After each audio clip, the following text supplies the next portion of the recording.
তো ওকে, আমরা এখন জেড স্প্রিং নিয়ে পড়াশোনা করব। জেড স্প্রিং, ঠিক আছে, also called double cantilever spring. তাহলে কি বলতেছে? বলতেছে যে এটাকে বলা হয় ডাবল ক্যান্টিলিভার স্প্রিং, ঠিক আছে। Jade spring used for labial movement of the incisors and bringing about minor rotation of incisors. ওকে, তাহলে labial movement of the incisors, labial movement।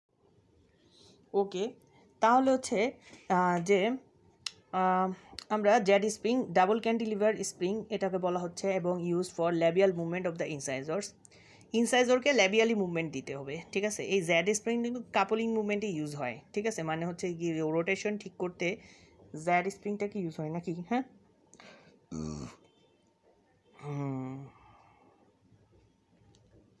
আচ্ছা, জেড স্প্রিং। ওকে, তো made up of 0.5 millimetre stainless steel wire, এইটা মাথায় রাখতে হবে যে 0.5 millimetre, right, 0.5 millimetre stainless steel wire.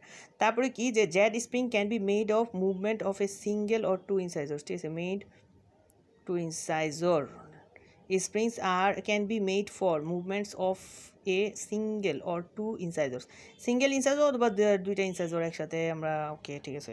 Okay, springs consist of two coils of very small internal diameter, ঠিক আছে, দুইটা কয়েল ইউজ হয়, একেবারে খুবই ইন্টারনাল ডায়ামিটার খুবই ছোট। It should be perpendicular to the palatal surface of the tooth, perpendicular to the palatal surface of the tooth, perpendicular to the palatal surface, palatal surface থেকে perpendicular, ঠিক আছে, perpendicular to the palatal surface, perpendicular to the palatal surface of the tooth, হ্যাঁ, perpendicular to the palatal surface, তার মানে প্যালাটাল সারফেসের সাথে 90 degree. Yes, বুঝতে পারছি যে এটা হচ্ছে প্যালাটাল সারফেস, এই যে দেখো এটা হচ্ছে প্যালাটাল সারফেস, হ্যাঁ, প্যালেট, এটার সাথে কিন্তু এই যে এটা 90 ডিগ্রি করে আছে, হ্যাঁ, এটার সাথে এটা 90 ডিগ্রি করে আছে, 90 ডিগ্রি, হ্যাঁ, এই যে এইটা দুইটাই আছে, এটা 90 ডিগ্রি করে আছে, পারপেন্ডিকুলার টু প্যালাটাল সারফেস, আমরা এটা বুঝতে পারলাম।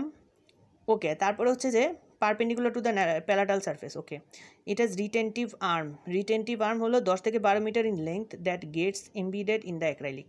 সো এটার যে রিটেন্টিভ আর্ম, এই যে এটা হচ্ছে কিন্তু 10 থেকে 12 মিলিমিটার, হ্যাঁ, 10 থেকে 12 মিলিমিটার রিটেন্টিভ আর্ম। আর Z spring is activated by opening both the helix, এই বোথ হেলিক্সকে ওপেনিং করতে হবে by 2 to 3 millimetre at a times, 2 to 3 millimetre at a times দিয়ে আমার বোথ হেলিক্সকে অ্যাক্টিভেট করতে হবে, 2 to 3 millimetre, 2 to 3 millimetre. Okay, দুইটা হেলিক্সকেই খুলে দিতে হবে 2 to 3 millimetre. Okay, activated by opening both the helix of about 2 to 3 millimeter at a time.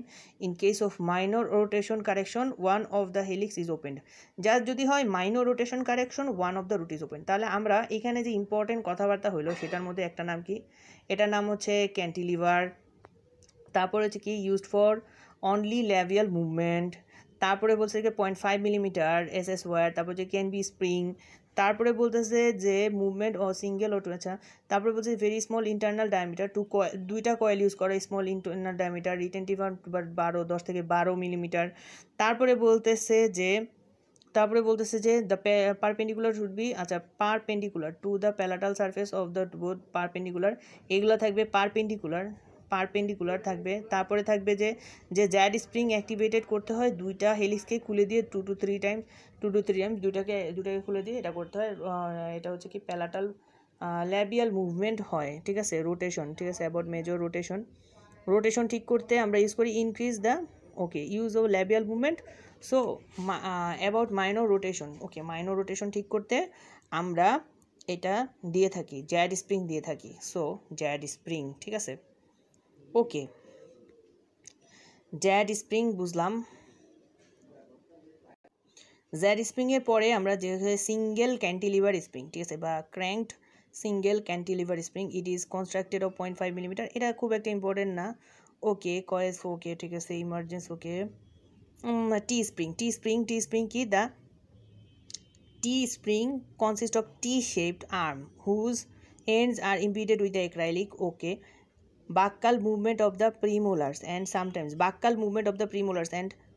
sometimes canines can be brought about using T springs, ঠিক আছে, বাক্কাল movement করব, ঠিক আছে, জাস্ট, ঠিক আছে, of the of the premolars, buccal movement of the premolars. It is made of 0.5 millimeter hard round stainless steel wire, made up of 0.5 millimeter hard round stainless steel wire. Okay, loops can be incorporated within the T springs. Loops use করতে পারি just to move the buccally. Okay, the head T can be, তাহলে T spring দিয়ে mainly বাক্কাল movement করা হয়। এটা আমাদের মাথায় রাখতে হবে যে T spring দিয়ে আমরা বাক্কাল মুভমেন্ট করতে পারবো। ঠিক আছে, 0.5 মিলিমিটার। আচ্ছা, T spring ক্যান্টিলিভার। আচ্ছা ঠিক আছে, তারপর হচ্ছে কি, the spring is activated by pulling the free end of the T towards the intended directions of the tooth movement. ঠিক আছে, pulling the T towards the intended direction. ঠিক আছে, পুল করতে হবে।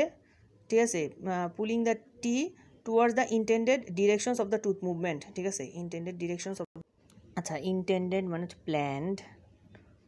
ওকে, সেটা হচ্ছে যে the spring is activated by pulling the free end of the T towards the intended directions of the tooth movement. তাহলে যেই দিকে টুথ মুভমেন্ট হবে সেই জায়গায় আমি পুল করব, টিটাকে পুল করব, শেষ। এভাবে আমার হয়ে যাবে, এটা অ্যাক্টিভেটেড হয়ে যাবে বাকাল মুভমেন্ট। ওকে, আর এখানে আমরা দেখি আগে যেটা পড়লাম সেটা হচ্ছে যে জ্যাড স্প্রিং, সেটা হচ্ছে it has the retentive arm of 10 to 12 millimetre. Z spring is, এটা হচ্ছে কয়েলটাকে খুলে দিতে হবে। ঠিক আছে, 2 to 3 millimetre in case of minor rotation. ঠিক আছে, ওকে, মাইনর রোটেশন 2 to 3 মিলিমিটার। আর আমরা এখন চলে যাব হচ্ছে যে coffin spring. Okay, coffin spring, this is the removable type of arch expansion spring. এটা হচ্ছে আর্চ এক্সপানশন। ঠিক আছে, আর্চ এক্সপানশন স্প্রিং। ঠিক আছে, coffin spring, arch expansion spring that was introduced by the Walter Coffin. Okay, arch expansion korbe, right? It is used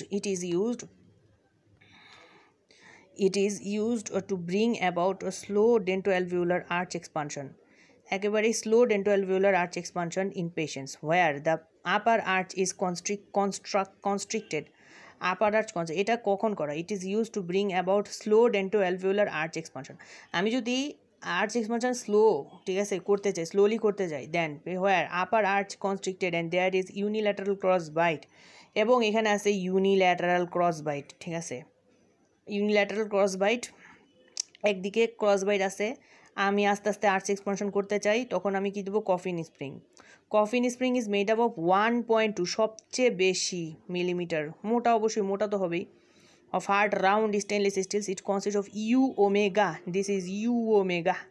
Okay, U omega shaped were placed in the mid palatal region where with the retentive arms incorporated into base plate. যেটা রিটেন্টিভ আর্মটা base প্লেটে থাকে, এই যে base প্লেটে। ঠিক আছে, base প্লেটে রিটেন্টিভ arm আছে। ঠিক আছে, ওকে, where the mid palatine region and retentive are incorporated into the base plate. The appliance, আচ্ছা আবার আমরা তিনটা যদি পড়ি যে তাহলে কি, this is a removable type of arch expansion springs, arch expansion springs. ওকে, এটা যদি আমি অল্প ছোট করে আমি যদি এক্সপানশন করতে চাই তাহলে ইউজ করবো। ঠিক আছে, ইউনিল্যাটারাল ক্রস বাইটে 1.2 মিলিমিটার ইউ ওমেগা আছে। ঠিক আছে, এবং যেটা রিটেন্টিভ আর্মটা যেটা থাকে হচ্ছে কি বেস প্লেটের ভিতরে। ওকে, the appliance gains retention from Adams clasp. ঠিক আছে, এই অ্যাপ্লায়েন্সটার জন্য আমার অ্যাডামস ক্লাস তৈরি করা লাগবে। This is Adams clasp. ঠিক আছে, অ্যাডামস ক্লাস লাগবে, অ্যাডামস ক্লাস তৈরি করা লাগবে, কারণ রিটেনশনটা পাবে অ্যাডামস ক্লাস থেকে on the first molar and the first premolars or deciduous molars. First premolar or deciduous molar থেকে আমি এটা পাবো। The coffin spring can be activated manually by holding both ends at the region of the clasp and pulling the side gently at the region of the clasp. Pulling the side, pull করা। ঠিক আছে, ওকে, pulling মানে টানবো কোথায়? Gently apart, sides gently apart. The coffin spring can be activated manually by holding both the ends at the region of the clasp. ঠিক আছে, both the ends at the region of the clasp যেদিকে আছে। ঠিক আছে, ক্লাস্পটা যেদিকে আছে। আচ্ছা, এই যে অ্যাডামস ক্লাসটা যেদিকে আছে, the coffin spring can be activated by manually holding the both side at the region of the clasp, ঠিক আছে, ক্লাস যেদিকে আছে and pulling the sides gently apart, যেদিকে ক্লাস পাশে ওইদিকে আমি টান দিব, ওইদিকে আমি বেশি বেশি করে দিয়ে দিব, ঠিক আছে। Activation is 1 to 2 millimetre in time, 1 to 2 millimetre, activation কত 1 to 2 মিলিমিটার। তাহলে আমরা যে প্রথম, আচ্ছা এখানে কি বলছে, এখানে একটা স্পেশাল ক্লাস নোট আছে, সেটা হচ্ছে কি,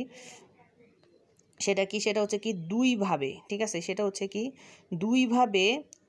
দুইভাবে আমরা অ্যাক্টিভেশন করতে পারি, অ্যাক্টিভেশন করা যায়। একটা হচ্ছে অ্যাপ্লায়েন্সের হাতে নিয়ে অ্যারো দেওয়া চিহ্ন, এই যে অ্যারো দেওয়া যে চিহ্ন, ঠিক আছে, অ্যারো দেওয়া চিহ্নের জায়গায় দুই পাশে পুলিং করবো, এই যে ক্লাসপের দিকে পুলিং করব, অথবা ওমেগা শেপ, যে এটা আছে অ্যারো চিহ্ন দেওয়া, যে এই যে ওমেগা শেপ, এই যে জায়গাটা আছে চিহ্ন, এর জায়গাটা দুই পাশে ছড়ায় দিলাম, এই দিক দুই পাশ করে ওভাবে করে দিব, ঠিক আছে, ওকে।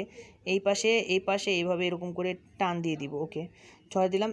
এটা বড় যে 1 to 2 মিলিমিটার করতে হবে, এটা জাস্ট মাথায় রাখতে হবে যে 1 to 2 মিলিমিটার, 1 to 2 মিলিমিটার এইটুকুই আমি দিতে পারবো, ওকে, ঠিক আছে। আচ্ছা, আমরা মোটামুটি স্প্রিং নামক জিনিসটা শেষ করলাম। আচ্ছা, আমরা কি ক্যানাইন রিট্র্যাক্টরও পড়ে ফেলবো? ক্যানাইন রিট্র্যাক্টর, বাক্কাল ক্যানাইন রিট্র্যাক্টর বড় আছে, সো আমরা এটুকু পড়ে ফেললাম, সো ওকে নাইস, স্প্রিং শেষ করে ফেললাম নাকি?